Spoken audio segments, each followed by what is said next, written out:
welcome everybody to the Alzheimer's Society of Simcoe County's regular Facebook Live broadcast.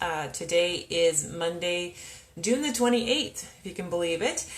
This is going to be our last Facebook Live broadcast. We're going to take a break for the summer. So the topic today, we're kind of leaving you on a bit of a self-care note, because I was talking about the importance of self-care, and certainly for people living with dementia and for care partners, taking the time for your self-care is one of the most important things that you can do. And so I'll talk about some different ideas and things to consider, whether you're a person living with dementia, but also one of the frameworks I'll be talking about today is specifically for care partners, if you're caring for somebody who's living with dementia. So again, my name is Erica. I'm an education coordinator here at the Alzheimer's Society, and we do Facebook Lives every second Monday at noon. But like I said, we'll be taking a break for the summer and then starting up again in the fall. You can always watch our past Facebook Live videos here on our Facebook page and under the saved videos. You can also go to our YouTube channel, Alzheimer's Society Simcoe County, and they're all saved on there as well. So lots of different topics to watch if you're interested. So please go ahead and check it out. So I see somebody is joining in, so welcome to Facebook Live. If you have any questions along the way today, please feel free to put them in the chat or underneath. I do get messages. It takes a little bit of time for it to come to me, but feel free to type those questions for me. So like I mentioned, the topic today is talking about the importance of self-care. And so a couple things I'll mention right off the top before I forget, but also it's nice to mention at the beginning of the video, is we do have a program coming up in July called Virtual Care for the Carers. And this is a partnership with Catholic Family Services, Simcoe County. And it's going to be specifically for caregivers. So I will give you more information about that at the end, just how this program is set up and how you can register for it. If you're somebody who's living with dementia, we do have a program. It's a 6-week program called Living Well with Dementia, starting on July the 22nd. It is being done over Zoom. So a lot of the things we talk about in that course is also around, self-management and self-care. It's about living well with dementia. So whether you're somebody who's living with dementia or someone who's caring for somebody who's living with dementia, there are a couple great programs this summer that you can participate in that will help you thinking about your self-care. So, okay, I'm just checking my cards because it's good to keep me on track and remember what I'm going to talk about. We think about self-care and why is self-care important. And certainly if you're living with dementia, I think it's an important part of self-management to live your life, because really it's about living your life. So taking care of ourselves is just so important. But when you're a care partner, that job of caring for another person can take over, and we can forget about how important it is to take care of ourselves. What we sometimes see here at the Alzheimer's Society is that when care partners become overwhelmed in their caring role and forget to take care of themselves, oftentimes their own health and well-being ends up, they end up having some severe problems themselves. And sometimes they're no longer able to provide that care for their family member.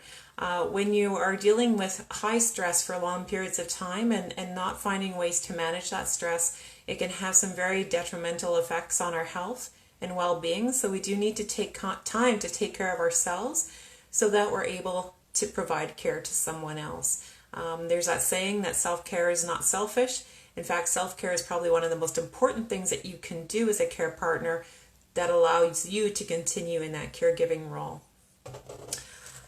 So when you think about self-care activities, certainly there's lots of things out there. You've probably heard them all. Really what works for one person may not work for another person. We all have our own ways of self-care, whether it's, to get out for a nice walk first thing in the morning and have some time to ourselves to do that, or reading a good book, or having a nice cup of tea and just a few moments of silence. There's so many ways that we can take care. So part of that is just spending some time for reflection and thinking about what it is that you need to fill your physical health, your emotional health, your spiritual health, your mental health, kind of those 4 different areas. What do you need in order to take care of those areas for yourself? So thinking about for your physical health and making time to move your body and get some exercise, a very important part of self-care. Thinking about the food that we eat and making sure we're getting proper nutrition and proper hydration. We often, when we're busy and we're under a lot of stress, we don't pay attention to the kinds of food that we're putting into our bodies. So taking time to think about what we're eating and taking time to get out for a walk, even if it's just around the block once a day. If that's all you can manage, then that's great. But to get ourselves moving a little bit, very important for our physical health. Getting enough sleep, and that's really hard when you're under a lot of stress. So finding ways to manage sleep, to think about what you can do to set yourself up for hopefully a good night's sleep, and to talk to your healthcare team if you're really struggling to get proper sleep, because sleep is very important for our physical health and well-being, but also our emotional well-being and mental well-being. So we need to find ways to get proper sleep. Thinking about the emotional well-being, this has been really hard this year with COVID. The ways that we are connected to others, families and friends, all the people we care about, or if we're connected to a faith community and not being able to get out to join our faith community. So this has been a hard year to help look after those aspects of our emotional and spiritual health. Hopefully, as the vaccines are rolling out, we'll start to see that opening up again, and we can start to find ways to fill that vessel for ourselves again. So I don't want to jinx it, but here's hoping that soon we'll be able to go and do those things that are really important for us, to make connections and to fill our spiritual health and well-being. When you think about your mental health, I mean, a lot of the things that I mentioned around physical health, getting exercise and proper sleep and proper diet, and that emotional health, being connected to others and the people that you care about in your life or your faith community or whatever it is, all of this is really important for our mental health and well-being. So it all kind of comes together and works together for overall self-care. So we need to take time to think about what we need to fill any gaps that we have in any of those areas, so that we can continue as a care partner to provide that support to our family member or friend. Or if you're living with dementia, that you are living well, and it's about living your life well when you're living with this disease. So I'm just going to talk a bit about this. I like this kind of framework. It's called the SMILE framework. And a little bit of background about this. I first discovered this in a blog that was written by Dr. Christopher Frank, who's a doctor I think he's in the Kingston area. And he had a patient who was caring for her mother over a long period of time. Her mother had dementia. And this patient of his actually created this framework called the SMILE framework. And he wrote about it in a blog. And I thought, this is a really great way to think about self-care when you're caring for someone with dementia. So I reached out to him, and he checked in with his patient and got permission to share this. So I'll just say that we did have permission to share the SMILE framework. So SMILE is that acronym that allows us to think about all aspects of self-care. So each letter stands for something. The S stands for stages of life. And when you think about this S, it's about the acceptance of the person living with dementia at all stages through the disease process. Just like we accept our children when they're babies, and then they're different when they're toddlers, and they're different when they're teenagers, and then they become adults. When people are going through the stages of dementia, they are also changing as the disease progresses. So it's learning to grieve and let go of what was. And I know the last Facebook Live I talked about ambiguous loss and grief, and that's a really important concept for care partners, especially when this is your family member or friend. It's learning to grieve and let go of the person that they were, because their brain is changing. They have this brain, this neurodegenerative disease that's causing changes to their abilities and how they view the world. So it's learning to let that go and grieve that loss and accept them at all stages through the disease. And when you do that, you can enjoy them as they are now, rather than hoping that you'll see those moments when they come back the way that they were before. So that was her first point in the SMILE framework, is the stages of life. The M stands for moments, and this is one thing, is learn to appreciate even those fleeting moments that you find, but those moments that are special, those moments of connection. Pay attention and appreciate those moments when they come, and try to create a few special moments through the day. And I will say, it's being a care partner takes creativity and flexibility. But one thing I would maybe ask you to do if you're caring for a family member or friend with dementia is that, come in prepared if you're coming to visit or spend time with the person living with dementia, but try to leave your agenda outside of this. So you have some ideas of things you like to do together, but let them take the lead and be flexible and go along with them. Because when we have that agenda of this is how we want the visit to go, and it doesn't go that way, then we don't end up having those moments of joy or appreciating those moments of connection when they come. So think about, be prepared, but be flexible, and maybe don't think about this is what I want to do when I come in to visit. The I in SMILE is for interconnect, and as a care partner or as a person living with dementia, you need people who you're connected to, people in your life that you can talk to, who you can share the ups, the highs, and the lows of life with. Sometimes whether you're living with dementia or you're the care partner, you can find yourself becoming isolated, and certainly this has been a really big problem this past year. But even without COVID, people can find themselves being isolated from others. So if you need to reach out and connect with other people so that you're not feeling isolated, that interconnected piece is really important for your self-care.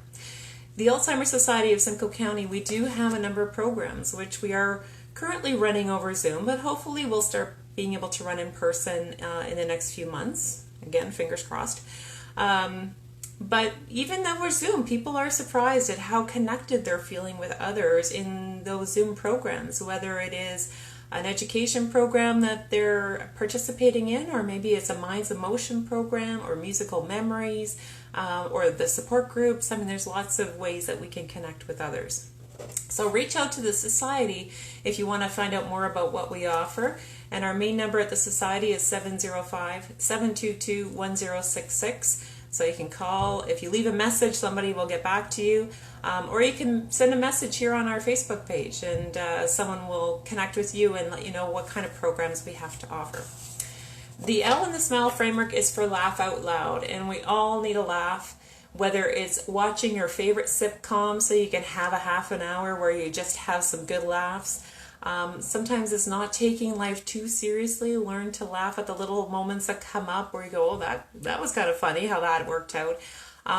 Careful not to laugh at somebody that when they see changes, but you're laughing together, kind of at the fun of life. But we need that laughter, and laughter is contagious. So when we're laughing, then we allow other people to laugh with us, and really good for our mental health and well-being. And so the E in the SMILE framework is for experiment. Like I said, as care partners, we need to be flexible and creative and try things out. Maybe not come with our agenda of this is what we want to do and this is how we think it's going to go, but let the person living with dementia take the lead and go along with them, and you might be surprised at the amazing things that can happen. So that's the SMILE framework. Again, it's the stages of life, creating those moments, the interconnected, laugh out loud, and experiment. So think about if you can incorporate that if you are a care partner, and how that affects your own self-care. Because sometimes when we focus on these kinds of relationships or interconnections with our family member or friend, it actually really helps us with our self-care and our stress levels. So maybe give that a try. Again, for just a reminder that this is our last Facebook Live broadcast before the summer, so we're going to break for the summer, and then we'll start up again in the fall, but a couple different things. So the Virtual Care for the Carers program, which is a partnership with Catholic Family Services of Simcoe County. It is actually 4 videos that are pre-recorded, so when you register for this program, you get links for these 4 videos. You also get a workbook that helps you kind of reflect and think about how you're doing with your self-care and work along with the videos. And then there are 2 live Zoom sessions that you are encouraged to attend. It's not a requirement of participating in the course, but certainly it's a great addition to the course. So the 2 live Zoom sessions are, I think there's one later in July and one early August. But the videos, if you register, they release those videos on July 12th. And then 2 weeks later is the first Zoom session for videos 1 and 2, because that gives you 2 weeks to watch those first 2 videos. And then the second Zoom session is a little bit later for videos 3 and 4, so it gives you a bit more time to watch those videos. You can register. Probably the easiest thing, again, is to message us here on our Facebook page or call our main office, which is 705-722-1066, so we can get you registered for that program. So again, that is, I guess, starting off on July the 12th. So reach out if you'd like to participate in that.